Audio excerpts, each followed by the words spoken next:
Turkish police have fired tear gas at protesters in a town near the Syrian border, which was the scene of a deadly double-car bombing a week ago. Demonstrators are angry over Ankara's support for the Syrian rebels, which they say is putting Turkey in the firing line. World Affairs journalist and broadcaster Neil Clark joins us now live for more on the situation there. Hello, Neil, Marina. thank you very much for joining us. Now, tension and discontent on the Turkish-Syrian borders escalating, as we can see. So, in your opinion, what ramifications could this have?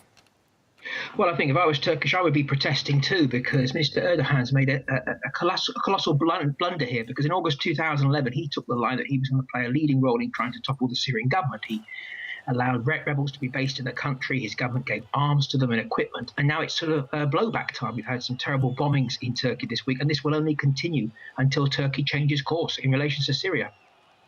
Now, Turkey maintains Syria was responsible for the last weekend's bombing of a Turkish town that left more than 50 people dead. But then again, why would Damascus orchestrate a cross-border attack?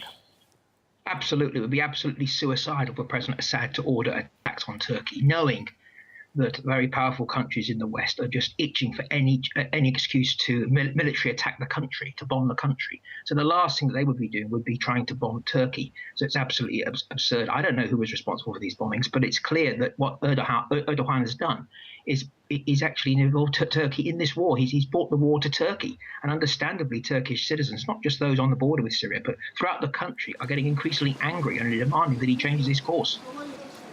Well, we know that Turkey has made it clear on a number of occasions that it doesn't want to get involved directly in Syria, of course, but has pledged to respond, on the other hand, to the bombings. So what sort of action, what kind of developments can we expect in this context then? Well, Turkey's got to show restraint here because we haven't got any evidence as to who's responsible for these bombings. And I think Erdogan also wants to actually seriously reconsider his entire policies, because all he's doing is increasing the tensions here by his backing of the rebels. He took a gamble in August 2011, Marina, that the Syrian government would fall very shortly and that there'd be a nice Islamist government in power in Damascus that would be very friendly to Turkey. It's backfired. It hasn't happened. And I think that, the position in Turkey is going to get worse and worse. I hope I'm wrong, but we're going to see more bombings, I'm afraid, because the war has been brought to Turkey. And, of course, the rebels themselves are fighting amongst themselves, between the radical Islamists, the not-so-radical Islamists. And it's all happening in Turkey now. Well, speaking of the solution to the Syrian crisis, an international conference on Syria endorsed by Russia and the United States is expected soon. So what can we actually expect to come out of this conference?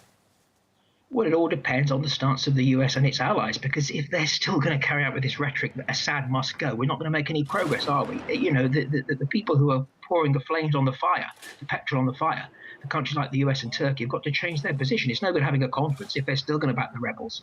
If they're still saying that the Syrian people can decide the government they want as long as Assad goes. That's not democracy, is it? It's up to the Syrian people alone. And it's up to the US, Qatar and Turkey to stop interfering in Syria.